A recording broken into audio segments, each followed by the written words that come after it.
በዛሬው የፖድካስት ፕሮግራማችን በቅርቡ በውጭ ጉዳይ ኢንስቲትዩት IFA በሆርን ሪቪው እና በዴይሊ ሆርን ኒውስ ይፋ የተደረጉትን አበይት ጥናታዊ ጽሁፎችና ዘገባዎችን መሰረት በማድረግ በአፍሪካ ቀንድ በቀይ ባህርና በናይል ተፋሰስ ዙሪያ እየተካሄዱ ያሉትን እጅግ ውስብስብ ዲፕሎማሲያዊ፣ ወታደራዊና ጂኦስትራቴጂያዊ እንቅስቃሴዎችን በሰፊው እንመለከታለን። በያዝነው ሐምሌ ወር 2026 እንደ አውሮፓውያን አቆጣጠር በካይሮ አዘጋጅነት በግብጽ በሶማሊያና በኤርትራ መካከል የተመሰረተውና የአሜሪካው ከፍተኛ ልዑክ ማሳድ ቦሎስ በተገኙበት የተካሄደው ከፍተኛ የደህንነት ስብሰባ ኢትዮጵያን ያገለለ የአፍሪካ ቀንድና የቀይ ባህርን አዲስ ኮኦሊሽን ለመፍጠር ያለመ እንደነበር የሚያሳዩ ግልጽ መረጃዎች እየወጡ ይገኛል። ይህ ጥረት ኢትዮጵያ በህዳሴው ግድብ በባህር በር ፍላጎቷና በቀጠናው ላይ ያላትን የጎላ ተጽዕኖ ለመግታትና ለመክበብ የተወጠነና በካይሮና በገልፍ አካባቢ ባሉ መገናኛ ብዙሃን ዘንድም እንደ ትልቅ ስትራቴጂካዊ ስኬት የተቆጠረ ቢሆንም በውስጣዊ መዋቅራዊ ድክመቱ ምክንያት ግን የተቀመጠለትን ግብ በፍጹም ማሳካት ያልቻለና ቀጥሎም የማይችል እንደመሆኑ ይነሳል። ይህ ክስተት በፖለቲካ ሳይንስና በዲፕሎማሲያዊ አናሊሲስ ወይም ትንተና ውስጥ የመተሳሰር ክፍተት ወይም ዘ ኮንቨርጀንስ ጋፕ ተብሎ የሚጠራውን መዋቅራዊ እውነታ በግልጽ የሚያሳይ ነው። የመተሳሰር ክፍተት ማለት ኢትዮጵያን ለማግለል በሚጥሩት ጎረቤት ሀገራት መካከል የሚታየው የወደፊት ስጋትና የዲፕሎማሲያዊ አንድነት ገጽታ በተግባር መሬት ላይ ያሉትን ውስብስብ ቀጠናዊ ችግሮችን ለመፍታት አቅማቸው ከነሱ ጋር የሚኖረው ሰፊና የማይገናኝ ልዩነት ነው። ኢትዮጵያ ከ130 ሚሊዮን በላይ በሚሆን ህዝቧ በኢኮኖሚ ግዙፍነቷ በወታደራዊ አቅሟና በጂኦግራፊያዊ ማዕከልነቷ የአፍሪካ ቀንድን የመሬት የስበት ማዕከል ወይም ሴንተር ኦፍ ግራቪቲ በመሆኗ እሷን ያገለለ ማናቸውም የደህንነት አወቃቀር በተግባር የመንቀሳቀስ አቅም የለውም። በቀይ ባህር ኮሪደር የሚደረግ የደህንነት ውይይት የንግድ መስመሯ በዙ አልፎ በሚሄደው ዋና ባለቤት ያለ ኢትዮጵያ ፍጹም ሊሆን አይችልም። በኢትዮ ሶማሊያ ድንበር አካባቢ የሚካሄደው የጸረ ሽብር ውጊያ በግንባር ቀደምትነት ከሚዋጋው ኢትዮጵያ መከላከያ ሰራዊት ውጪ ፍሬ ሊያፈራን አይችልም። የናይል ተፋሰስ የውሃ አስተዳደርም ቢሆን በዋናው ምንጭ ሀገር በኢትዮጵያ ካልተመራ ዘላቂ ምላሽ ሊያገኝ አይችልም። ስለዚህም ነው በካይሮ የተደረገው እንቅስቃሴ ኢትዮጵያን በዲፕሎማሲ መንገድ የመክበብ ምልክት ሆኖ ቢቀርብም የችግሮቹን መፍትሄ ከማምጣት አንጻር ግን ገና ሳይጀመር የተገደበና ጊዜያዊ ዲፕሎማሲያዊ ትዕይንት ብቻ ሆኖ ይቀራል። የአይነቱ ኢትዮጵያን ያገለለ የቀጠናው ስብስብ ሲመሰረት በታሪክ አጋጣሚ ለመጀመሪያ ጊዜ ግን አይደለም። ላለፉት 10 ዓመታት ካይሮ በተደጋጋሚ ተመሳሳይ የአፍሪካ ቀንድ ስብስቦችን ለመፍጠርና አዲስ አበባ ላይ ኢትዮጵያ ላይ ጫና ለማሳደር ስትጥር ቆይታለች። ነገር ግን ታሪክ እንደሚያስተምረንና የአሜሪካው የኢንተርፕራይዝ ኢንስቲትዩት AEI ጥናቶች እንደሚያረጋግጡት ከሆነ በኢትዮጵያ ዙሪያ ለጊዜው የሚፈጠሩ ጥምረቶች ሁልጊዜ ከጊዜ በኋላ ከግድግዳ ጋር ነው የሚጋጩት። ምክንያቱም በምስራቅ አፍሪካ የሚታየው የኃይል ስርጭት መሰረት የሚጣለው በኢትዮጵያ መዋቅራዊ አቅም ላይ ስለሆነ ነው። አሁን ላይ የሚታየው የዲፕሎማሲያዊ ውጥረት በኢራንና በምዕራባውያን መካከል ከተቀሰቀሰው ሰፊ የየመንና የቀይ ባህር ግጭት ጋር ተዳምሮ ቀጠናውን አዲስ ምዕራፍ ውስጥ ይከቷል። አሜሪካ ለቀይ ባህር ደህንነት ስትል ከኤርትራ ጋር ያላትን ግንኙነት ለማደስና ማዕቀብ ለማንሳት ማቀዷ የሚያሳዩ ዘገባዎች ከዚህ ቀደም ወጥተው ነበር። ግብጽ ደግሞ በሶማሊያና በኤርትራ በኩል የኢትዮጵያን የባህር በር ፍላጎት ለማደናቀፍ የምታደርገው ጥረት የሚታወቅ ነው። የኢትዮጵያ በህዳሴው ግድብ ላይ ያላትን ጽኑ አቋም በአንድ ላይ የሚጋጩበት የታሪክ አጋጣሚ ላይ ነው ዛሬ የምንገኘው። ነገር ግን የትኑም ያህል ውጫዊና ቀጠናዊ ኃይሎች ቢሰባሰቡ የአፍሪካ ቀንድን ዘላቂ ሰላምና የደህንነት መዋቅር ያለ ኢትዮጵያ መገንባት አይቻልም። ይህ እውነታ የኢትዮጵያ የውጭ ጉዳይ ፖሊሲ በንቁና በተረጋጋ ስትራቴጂካዊ ትዕግስት ሊመራ እንደሚገባም ትልቅ ማሳያ ሆኖ እናገኘዋለን። በታሪካዊቷና የናይል ወንዝ መዳረሻ በሆነችው ካይሮ ከተማ የተካሄደው ያ የሶስትዮሽ ምክክር መድረክ በምስራቅ አፍሪካ የፖለቲካ ምህዳር ውስጥ አዲስ የዲፕሎማሲያዊ ፍጭት ምዕራፍ የከፈተ አጋጣሚ ሆኖም አልፏል። በግብጽ አዘጋጅነት በተካሄደው በዚህ ከፍተኛ ስብሰባ ላይ የግብጽ የሶማሊያና የኤርትራ ከፍተኛ ባለስልጣናት እንዲሁም ደግሞ የአሜሪካው የአረብና የአፍሪካ ጉዳዮች ልዩ አማካሪ ማሳድ ቦሎስ በአንድ ጠረጴዛ ዙሪያ ተቀምጠው ተመካክረዋል ተብሏል። የስብሰባው ይፋዊ አጀንዳ በቀጠናውና በቀይ ባህር ደህንነት ዙሪያ አጠቃላይ የደህንነት ትብብር ማድረግ በሚል አጠቃላይ መግለጫ የተሸፈነ ቢሆንም ከጀርባው ያለው እውነተኛ የፖለቲካ ውጥረት ግን በግልጽ የሚታይ ነበር። በካይሮና በገልፍ አካባቢ ባሉ የመገናኛ ብዙሃን ዘንድ የስብሰባው ውጤት የተቃኘበት መንገድም እጅግ ገላጭ ሆኖ እናገኘዋለን። ለሳምንታት ያህል ሲስተጋቡ የቆዩትን ዘገባዎችና ተንታኞች ስብሰባውን እንደ አዲስ የስኬት ምዕራፍ በማቅረብ ኢትዮጵያን በዲፕሎማሲያዊ መንገድ የመክበብ ወይም ኮንቴን የማድረግን ስትራቴጂ በተግባር እንደተሳካ አድርገው ሲያውጁ ተመልክተናል። እንደነሱ ናሬቲቭ ወይም ተረክ ከሆነ አዲስ የሶስትዮሽ ግንባር መመስረቱ ወይም መፈጠሩ የኢትዮጵያን የታላቁ ህዳሴ ግድብ የውሃ ሞላልና የአስተዳደር ሂደት፣ የታወጀውን የባህር በር ፍላጎት፣ የህዝብ ብዛት ተጽዕኖና በቀጠናው ላይ ያላትን ግዙፍ የደህንነት ሚና ለመግታትና ለመቆጣጠር የተቀየሰ ፍጹም ሰበብ አድርገው ነው እያቀረቡት ያሉት። ነገር ግን የዲፕሎማሲ ታሪክንና የጂኦፖለቲካ መዋቅርን በጥበብ ለሚያጠና ወይም ለሚመለከት አንድ አካል የካይሮው ስብሰባ የሚያሳየው የፖለቲካ ጥበብን ሳይሆን የፖለቲካ ቅዠትን ነው። በዲፕሎማሲ ዓለም ውስጥ የጋራ መግለጫዎችን ማውጣት፣ ካሜራ ፊት ፈገግ ብሎ መቆምና የተቃውሞ ስሜቶችን ማስተጋባት እጅግ ቀላል የሚባሉ ነገሮች ናቸው። እውነተኛውና ከባዱ ፈተና ግን መሬት ላይ ያሉትንና ቀጠናውን የሚያምሱትን መዋቅራዊ ችግሮች በተግባር የመፍታት አቅም አለ ወይ የሚለው ጉዳይ ነው። ካይሮ ላለፉት 10 ዓመታት ያህል በኢትዮጵያ ዙሪያ ተመሳሳይ አሊያንስና ስብስቦችን ለመፍጠር ከአንድም 2-3 ጊዜ ጥረት ስታደርግ ተመልክተናታል። የቀድሞዎቹ ስብስቦች ታሪክ መለስ ብለን ብንቃኝ ሁሉም የተበተኑ ውጤት አልባ የሆኑ በተመሳሳይ መዋቅራዊ ድክመት ምክንያት ነው። የችግሮች ሁሉ ማዕከልና የመፍትሄው ቁልፍ የሆነችውን ኢትዮጵያን አግልለው ለመስራት በመሞከራቸው ነው እስካሁን ድረስ ኢፌክቲቭ ሊሆኑ ያልቻሉት። ኢትዮጵያን ያገለለ የአፍሪካ ቀንድ የደህንነት አወቃቀር መገንባት ይቻላል ብለው ማሰብ በሕክምና ዓለም ውስጥ በሽተኛውን ከክፍል ውጭ አውጥቶ ስለ በሽታው መድኃኒት እንደመምከር ይቆጠራል። ግብጽ፣ ሶማሊያና ኤርትራ በኢትዮጵያ እያደገ በመጣው ቀጠናዊ ተጽዕኖና የባህር በር ጥያቄ ላይ ያላቸውን ስጋትና ስነልቦናዊ ጥምረት ለጊዜው አንድ አድርጓቸዋል። ሆኖም ግን ይህ ስጋት መሰረት ያደረገው ህብረት በቀይ ባህር ላይ የሚታየውን የባህር ላይ ዘረፋና ወታደራዊ ውጥረት፣ በሶማሊያ ላይ የሚታየውን አልሸባብን የማጥፋት ውጊያ ወይም በናይል ተፋሰስ ላይ የሚታየውን የውሃ አስተዳደር ችግር ላይ ያለ አዲስ አበባ ወይም ያለ ኢትዮጵያ ተሳትፎ አንድ እርምጃ ፈቅ ማድረግ እንደማይቻል ግን መገንዘብ አለባቸው። ስለዚህም ነው የካይሮ ስብሰባ ለዓለም አቀፉ ማህበረሰብና ለታዛቢዎች የሰጠው ትልቅ ትምህርት ቢኖር በምስራቅ አፍሪካ የፖለቲካ መድረክ ላይ ኢትዮጵያን ያገለሉ መዋቅሮችን ወረቀት ላይ መሳል እጅግ ቀላል ቢሆንም እነዚያ መዋቅሮች ግን ያለ ኢትዮጵያ መሬት ላይ ወርዶ መስራት በፍጹም አይችሉም የሚለውን ሌላ ምዕራፍ መሆኑ ነው ያጋለጠው። ይህ ክስተት የከበባ ፖለቲካን ድክመትና የኢትዮጵያን የማይቀየር ቀጠናዊ ማዕከላዊነትን በግልጽ ያሳየ አጋጣሚ ሆኖ ነው የምናገኘው።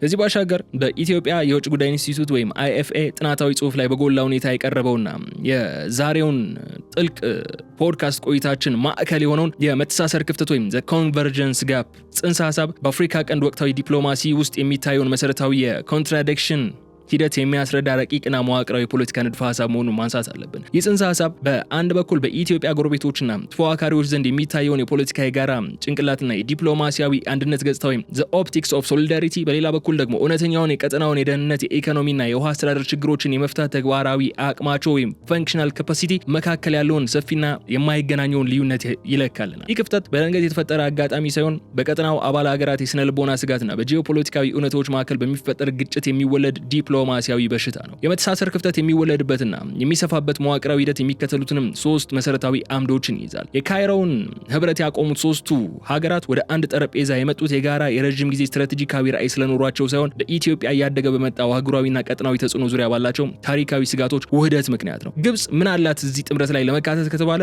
የውሃ ስጋት ነው ያላት። ግብጽ የህዳሴው ግድብ የውሃ ሞላልና ስራ በሚቀጥልበት ሁኔታ ያለውን ዓመታዊ የናይል የውሃ ፍሰት ይቀንሳል በሚል ስነልቦናዊ ስጋት ውስጥ ትገኛለች። የ1929 እና የ1959 ቀኝ ግዛት ዘመን የውሃ ክፍፍል የበላይነቷም እንዳይሸረሸር ስለምትሰጋ ኢትዮጵያ ላይ ሁለንተናዊ ጫናን ማሳደር እንደ ዋነኛ ስትራቴጂን ታየዋለች። ኤርትራ ከፕሪቶሪያ በኋላ ያለባትን ስጋት ማንሳት እንችላለን። ኤርትራ ከሰሜኑ ጦርነት ማብቃት በኋላ ከኢትዮጵያ ጋር የነበራትን ወታደራዊ ህብረት ወደ ከፍተኛ ጥርጣሬን አዙረዋለች። በተለይ የኢትዮጵያ መንግስት በይፋ ያወጀው ታሪካዊውን የባህር በር ጥያቄ በአስመራ ዘንድ እንደ ህልውና ስጋት ተቆጥሯል። ሶማሊያ የሉዓላዊነት ውዝግብ ነው ያለባት። የሶማሊያ ፌዴራል መንግስት ኢትዮጵያ ከሶማሊላንድ ጋር የምታደርገውን ግንኙነት እንደ ግዛትና ሉዓላዊነት መደፈር አድርጎ ይቆጥሯል። ኢትዮጵያን ተጽዕኖ ለመግታት ከማንኛውም የኢትዮጵያ ተፎካካሪ ጋር ለመሰለፍ ዝግጁ ያደርጓል የሶማሊያን መንግስት። እነዚህ 3 የተለያዩ ስጋቶች በካይሮ አዘጋጅነት ሲጣመሩ የህብረትን ገጽታን ነው የሚፈጥሩት። ነገር ግን የህብረቱ መሰረታዊ የጋራ አወንታዊ ግብ ሳይሆን የጋራ ፍርሃት መሰረት ያደረገ በመሆኑ ህብረቱ በጽንሰ ሐሳብ ደረጃ ተጋላጭ ሆኖ እናገኘዋለን። የመተሳሰር ክፍተቱ በትክክል የሚለካው እነዚህ ሀገራት በጋራ በሚሰጧቸው መግለጫዎች ሳይሆን ኢትዮጵያን አግልለው መሬት ላይ ማከናወን በሚችሏቸውና በማይችሏቸው ተግባራት መካከል ባለው ልዩነት ነው። በጥናቱ መሰረት የአፍሪካ ቀንድ 3ቱ ዋና ዋና የደህንነትና የልማት መስኮች ያለ ኢትዮጵያ ተሳትፎ በፍጹም ሊተገበሩ አይችሉም። የመጀመሪያው ምንድን ነው? ያለ ኢትዮጵያ ተሳትፎ መፈጸም ወይ መተግበር የማይችለው የቀይ ባህር ኮሪደር ደህንነት ጉዳይ ነው። የቀይ ባህር እንዲሁም የባበል መንደብ መስመር ደህንነትን ለመጠበቅ የሚደረግ ማንኛውም ስብስብ ወይም እንቅስቃሴ የንግድ መስመሩን ዋና ተጠቃሚና የደህንነቱ ዋነኛ ባለቤት የሆነችውና የ130 ሚሊዮን ህዝብ ሀገር የሆነችውን ኢትዮጵያን አግልለ ስብስብ አይደለም የፈለገ ነገር ብታዋቀር ምናባዊ ድራማ ብቻ ሆኖ ነው ሊቀር የሚችለው። ሁለተኛው የአፍሪካ ቀንድ የጸረ ሽብር ውጊያ ነው። ያለ ኢትዮጵያ በፍጹም ሊሳካ ወይም ሊተገበር የማይችለው ጉዳይ። በሶማሊያ አፈር ላይ አልሸባብን ለመዋጋትና ቀጠናዊ ሰላምን ለማረጋገጥ የሚደረግ ጥረት በኢትዮ ሶማሊያ ሰፊ ድንበር ላይ ትልቁን የወታደራዊና ኢንተለጀንስ አጥር የገነባችውን የኢትዮጵያ መከላከያ ሰራዊትን አግልሎ በፍጹም ሊሳካ አይችልም። ሶስተኛው የናይል ተፋሰስን አስተዳደር ነው። ያለ ኢትዮጵያ በፍጹም ሊሳካ የማይችለው ጉዳይ። የናይል ውሃን ዘላቂ አጠቃቀምና የተፋሰሱን ደህንነት ለማረጋገጥ የሚደረግ ውይይት የውሃውን 85% የምታመነጨውን ኢትዮጵያን የዳር ተመልካች አድርገህ ፍሬ ሊያፈራ የሚችል ጉዳይ እንዳልሆነም መገንዘብ ይቻላል። ከዚህ ባሻገር በምስራቅ አፍሪካና በፖቶማክ ወንዝ ማዶ ባለው የአሜሪካ የውጭ ጉዳይ መዋቅር መካከል ያለው የዲፕሎማሲ ግንኙነት በሐምሌ ወር 2026 እንደ አውሮፓውያን አቆጣጠር ልዩና አዲስ ምዕራፍን አስተናግዷል። የአሜሪካው አስተዳደር የአረብና የአፍሪካ ጉዳዮች ከፍተኛ ልዑክና አማካሪ የሆኑት ማሳድ ቦሎስ ወደ ካይሮ ያደረጉት ጉብኝት እንዲሁም በመቀጠል ከሶማሊያና ከኤርትራ ከፍተኛ ባለስልጣናት ጋር ያካሄዷቸው ተከታታይ ውይይቶች በኢትዮጵያ የዲፕሎማሲ ማዕከል ዘንድ በከፍተኛ ጥንቃቄና በስትራቴጂካዊ እይታ ሊመዘኑ የሚገባቸው አበይት ክስተቶች ናቸው። የማሳድ ቦሎስ ጉብኝት እንዲሁም የያዙት አጀንዳ ተራ የልማዳዊ ዲፕሎማሲ አካል ተደርጎ ሊወሰድ የሚገባው አይደለም። የቦሎስ ግላዊ ታሪካዊን እንዲሁም ስነልቦናዊ ባክግራውንዳቸው የኋላ ታሪካቸው በራሱ ዋሽንግተን የፖሊሲ አቀራረብ ላይ የራሱን የሆነ ጥላን ያሳርፋል። የሊባኖስ ትውልድ ያላቸውና ከአረቡ ዓለም ጋር ጥልቅ ማህበራዊና ስነልቦናዊ ቁርኝነት አላቸው የሚባሉት ቦሎስ በኋሊት ደጅ ዲፕሎማሲ ወይም ኢንፎርማል ዋይት ሃውስ ቻናልስ በኩል የሚሰሩ መሆናቸው መደበኛውን የአሜሪካ የውጭ ጉዳይ መስሪያ ቤት ወይም ስቴት ዲፓርትመንት አሰራር በተወሰነ መልኩ የመሻገር አቅምን ይሰጣቸዋል።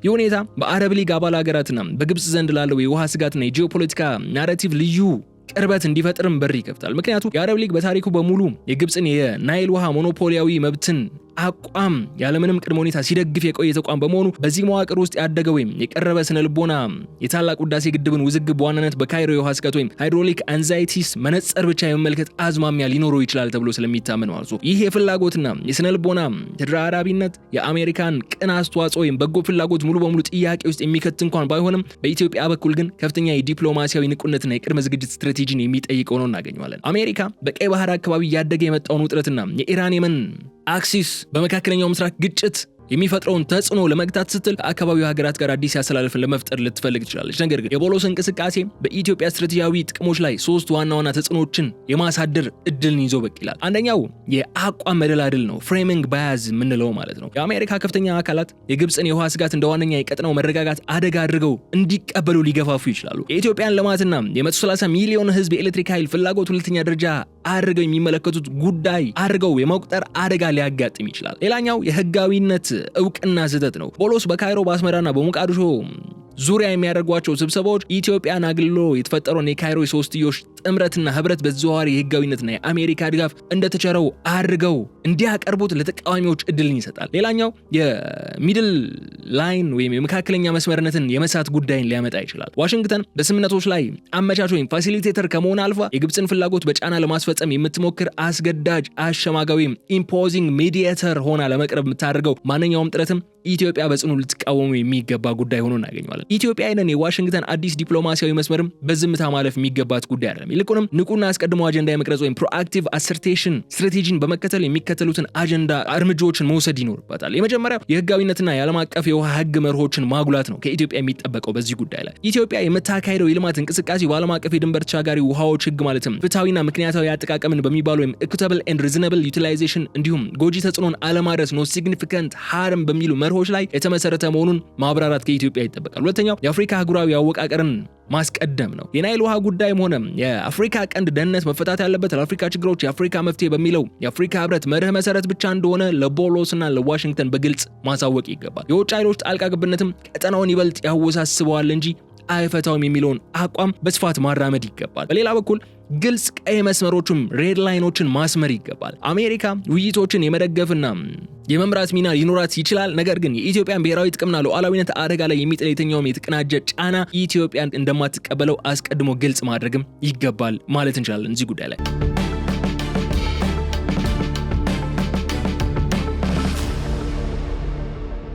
ከዚህ ባሻገር በኢትዮጵያ በግብጽ እንዲሁም በሱዳን መካከል ላለፉት 10 ዓመታት የቆየው የናይል ውሃ ውዝግብ በታላቁ የኢትዮጵያ ህዳሴ ግድብ ግንባታና አሰራር ምክንያት ወደ ሌላ ወሳኝ የፖለቲካ ምዕራፍ ተሸጋግሮ እንደነበር የምናስታውሰው ነው። ግብጽ በካይሮ የተደረገውን የሶስትዮሽ ስብሰባ ጨምሮ በየመድረኩ የምታደርገውን የዲፕሎማሲ ንቅናቄ ዋና መያዣ በማድረግ የምታቀርበው የህዳሴው ግድብ በህልውናዋና በውሃ ደህንነቷ ላይ ሊመለስ የማይችል አደጋ እንደደቀነ የሚያሳየው ናሬቲቭ ነው። ካይሮ ይህንን መከራከሪያዋ ህጋዊ ለማስመሰል ደግሞ የምትጠቀምባቸው ከዚህ በፊት በተደጋጋሚ ያነሳናቸውን ጉዳዮች ማለትም የ1929ና የ1959 የቀኝ ግዛት ዘመን የተደረጉትን የውሃ ክፍፍል ስምምነቶች ናቸው። ኢትዮጵያን 0% ሼር እንደሌላት አድርገው የሚያሳዩ እነዛ ውሎች ነው። እነዚህ ስምምነቶች የናይሉን ውሃ ሙሉ በሙሉ በግብጽና በሱዳን መካከል የተረከቡ የውሃውን 85% የምታመነጨውን ኢትዮጵያ ሙሉ በሙሉ ያገለሉና ፍጹም ፍትሃዊ ያልሆኑ የታሪክ ጠባሳዎች ናቸው። ኢትዮጵያ በእነዚህ ስምምነቶች ላይ ሳትሳተፍና ፍቃዷን ሳትሰጥ የተደረጉ በመሆናቸው በህጋዊም ሆነ በሞራል ደረጃ ፍጹም ተቀባይነት እንደሌላቸው በተደጋጋሚ የተነሳ ጉዳይ ነው። ነገር ግን ግብጽ በዓለም አቀፉ ማህበረሰብ ዘንድ ተጎጂ እንዲሁም የውሃ እጥረት ሰለባ አርጋ ራሷን የምታቀርበውን የፖለቲካ ትረካ ለመመከት ኢትዮጵያ በዲፕሎማሲያዊ ንግግር ብቻ መወሰን የለባትም። ይልቁንም ግብጽ በውሃ አጠቃቀም ላይ የምታሳይበትን ብክነትና ግብዝነት በሳይንሳዊና በሃይድሮሎጂካል መረጃዎች በማጋለጥ የታላቁ የኢትዮጵያ ህዳሴ ግድብን አካባቢያዊ ጥበቃና ቀጠናዊ ጥቅሞችን በግልጽ ማሳየት ይኖርባታል። በሌላ በኩል በአፍሪካ ቀንድና በቀይ ባህር ጂኦፖለቲካዊ ምህዳር ውስጥ የኢትዮጵያን አህጉራዊ ተጽዕኖ ማዕከላዊነት ለመቀነስ ከተዘረጉት ዋና ዋና ስትራቴጂዎች አንዱ የምትክ ዲፕሎማሲ ወይም ሰብስቲዩሽን ዲፕሎማሲ በመባል የሚታወቀው ጉዳይ ነው። የውጭ ጉዳይ ኢንስቲትዩት ጥናታዊ ጽሑፍ ላይ በሰፊው እንደቀረበው ከሆነ ይህ ስትራቴጂ የሚተገበረው በኢትዮጵያ ያደገ በመጣው ኢኮኖሚያዊ፣ ወታደራዊና መዋቅራዊ የበላይነት ስጋት የሚገባቸው ሀገራት ከኢትዮጵያ ጋር ተቀራርበው በመነጋገር መፍትሄ ከመፈለግ ይልቅ የኢትዮጵያን ቦታ ሊተኩ የሚችሉ አማራጭ የቀጠናው አጋሮችን፣ የፋይናንስ መስመሮችን በመገንባት የህብረት ድርጅቶችን ሲያዋቅሩ ነው። የሰብስቲዩሽን ዲፕሎማሲ ወይም የምትክ ዲፕሎማሲ ዋነኛ ዓላማ ኢትዮጵያን እንደ ዋና የቀጠናው የደህንነት የልማት አጋር ከመቁጠር ይልቅ እሷን ችላ በማለት ወይም በማግለል ቀጠናዊ ጉዳዮችን መፈጸም እንደሚቻል ለዓለም አቀፉ ማህበረሰብ ምልክት መስጠት ነው ወይም ሎቢ ማድረግ ነው። ይህ የዲፕሎማሲ ሂደት በተግባር ሲንቀሳቀስ የሚታይባቸው አበይትም ብለን ልናነሳቸው የምንችል ማሳያዎች አሉ። የመጀመሪያው የሳውዲ አረቢያና የሶማሊያ ስምምነቶች ናቸው። በዚህ ጉዳይ ላይ ሊነሱ የሚችሉት የአውሮፓውያኑ አቆጣጠር በ2026 የመጀመሪያ ወቅቶች ላይ ሳውዲ አረቢያ ከሶማሊያ ፌዴራል መንግስት ጋር የፈረመችውን ሰፊ ወታደራዊ ትብብር ስምምነትና በሳምንታት ልዩነት የተከተለው የባህር ትራንስፖርትና የፖርት ልማት ውል የዚህ ስትራቴጂ ግልጽ ማሳያ ሆኖ ይቀመጣል። ይህ ሶማሊያ ከኢትዮጵያ ይልቅ በገልፍ ሀገራት የፋይናንስና የወታደራዊ ድጋፍ ላይ እንድትሞረኮዝና በማድረግ የኢትዮጵያን ተጽዕኖ የመተካት ጥረት ተደርጎ የሚነሳ ነው። ሌላኛው የካይሮ ሞቃዲሾ አስመራው ዘንግ ነው፣ አክሲስ ነው፣ ጥምረት ነው። ግብጽ የሶማሊያንና የኤርትራን አቅምን በመጠቀም በኢትዮጵያ ዙሪያ አማራጭ የደህንነት ቀለበትን በመፍጠር አዲስ አበባን ከቀጠናዊ ውሳኔዎች ውጭ ለማድረግ የምታደርገውን ጥረት የምትክ ዲፕሎማሲ ወይም ሰብስቲዩሽን ዲፕሎማሲ ሁለተኛው መገለጫ አድርገን ላስቀምጠው እንችላለን። ነገር ግን የፖለቲካ ሳይንስ እውነታ የሚያስረዳው ምትክ ማለት መፍትሄ አይደለም። ሰብስቲዩሽን ኢዝ ናት ኤ ሪዞሉሽን ይላሉ።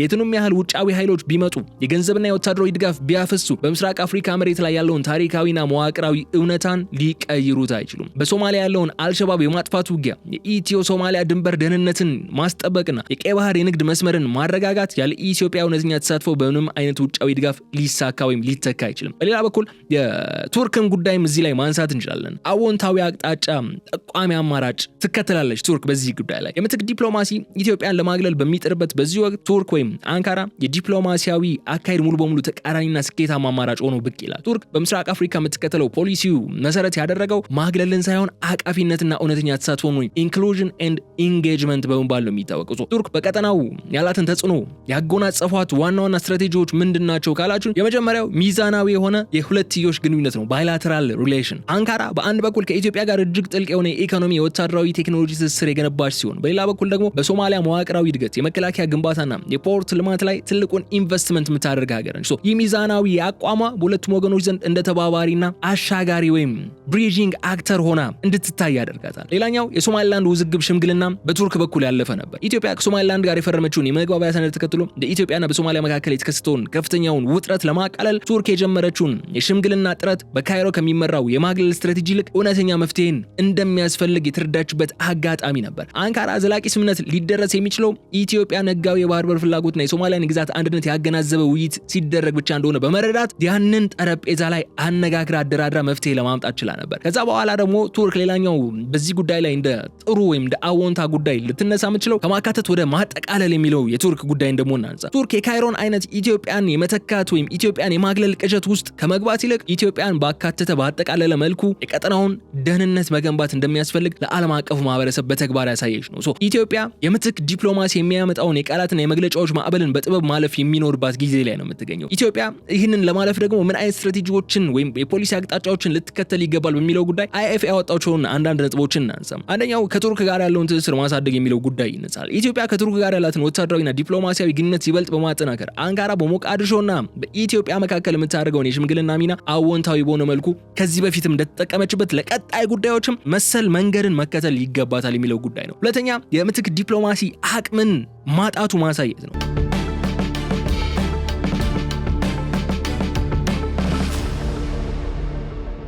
የሳውዲና የግብጽ ኢትዮጵያን ለመተካት የሚደረጉ ጥረቶች መሬት ላይ ያሉትን የደህንነት ችግሮች መፍታት በማይችሉበት ወቅት ኢትዮጵያ የራሷን መዋቅራዊ አስፈላጊነት በተግባር ማሳየትና የውጭ ሀገራት የፈጠሩትን ስብስብ ራሱ ፈርሶ ወደ ኢትዮጵያ እንዲመጣን ማድረግን መቻል አለባት። ሌላኛው የተለየ አጋርነት ወይም በቱርክ በተባበሩት አረብ ኤምሬቶች በቻይናና በህንድ መካከል ያለውን የተለየ ግንኙነት በማጠናከር ማንኛውም ሀገር ወይም አሊያንስ ኢትዮጵያን ሙሉ በሙሉ ማግለል እንዳይችል ያደረገችውን የተሳካ የዲፕሎማሲ መንገድ ማስቀጠል ይጠበቅባታል። ግን የምትክ ዲፕሎማሲ ኢትዮጵያን ለጊዜው በቃላትና በስብሰባዎች ለማግለል ቢሞክርም እንኳን የቱርክ አይነቱ አቃፊ አቀራረቦች እስካሉ ድረስ ግን ያለ ኢትዮጵያ በአፍሪካ ቀንድ ሰላም ሊታሰብ እንደማይችል በተግባር ያረጋገጡት የፖለቲካ ምዕራፎች ሆነው እናገኛቸዋለን። ከዚህ ባሻገር በምስራቅ አፍሪካና በቀይ ባህር አካባቢ የተከሰቱት ታሪካዊ የሃይድሮ ፖለቲካና የጂኦ ስትራቴጂያዊ ለውጦች በጥልቀት ከተመለከትን ኢትዮጵያ በአሁኑ ወቅት በአህጉራዊና በዓለም አቀፍ ደረጃ የምትገኝበትን ውስብስብ ምህዳርም ለመረዳት አይከብደንም። በአንድ በኩል የካይሮ አስመራ ሞቃዲሾ፣ ግብጽ፣ ሶማሊያና ኤርትራ የመሰረቱት የሶስትዮሽ ህብረት የደቀነው ዲፕሎማሲያዊ ከበባ፣ በሌላ በኩል በኢራን ጦርነት ምክንያት የኤርትራ ስትራቴጂካዊ መነሳትና የአሜሪካ የፖሊሲ ለውጥ እንዲሁም በናይል ውሃ ላይ የሚካሄደው የናሬቲቭ ጦርነት ኢትዮጵያን በአስቸጋሪና ፈታኝ ዲፕሎማሲ መሃል ውስጥ ይከተታል። ነገር ግን ኢትዮጵያውን ባለው የዓለም አቀፍ ፖለቲካ ውስጥ ሪአክቲቭ ወይም ተከላካይ ብቻ ሆና መቆየት የለባትም። ይልቁንም ታሪካዊ ማዕከላዊነቷን፣ የህዝብ ብዛቷን፣ የኢኮኖሚያዊ አቅሟና መዋቅራዊ አስፈላጊቷን በመጠቀም አጸፋዊና መፍትሄ አቅጣጫዎችን የሚተልሙ ስትራቴጂያዊ የማጣሪያ እርምጃዎችን ወይም ስትራቴጂክ ሪአላይንመንት ፓዝዌይስ በግልጽ ማስመር ይኖርበታል። እዚህ ላይ አንዱ ማንሳት የምንችለው ጉዳይ የዲፕሎማሲያዊ ከበባን ማፍረስ ነው። አቃፊና ሁለንተናዊ የቀጠናዊ ትስስርን መፍጠር የሚለው ጉዳይ ማለት ነው። ኢትዮጵያ የካይሮና የጎረቤቶቿን የፖለቲካ ከበባ ለመስበር የምታደርገው ጥረት በመግለጫዎች ወይም በቃላት ፍጥጫ መከናወን የለበትም። ይልቁንም መሬት ላይ ባሉ የማይካዱ የኢኮኖሚና የመሰረተ ልማት ትስስሮች ናቸው መተካት ያለባቸው። የኢኮኖሚ ጥገኝነትን ማሳደግ ወይም ኢኮኖሚክ ኢንዲፔንደንስም አንዱ ጉዳይ ነው። ኢትዮጵያ ለጎረቤቶቿ ማለትም እነ ሱዳን፣ ጅቡቲ፣ ኬንያና ሶማሊያን ጨምሮም ኤሌክትሪክ ኃይልን ማቅረብ፣ ንጹህ ውሃን ማቅረብ፣ የግብርና ምርቶችን አቅርቦት በከፍተኛ ሁኔታ ማሳደግን ከቻለች እነሱ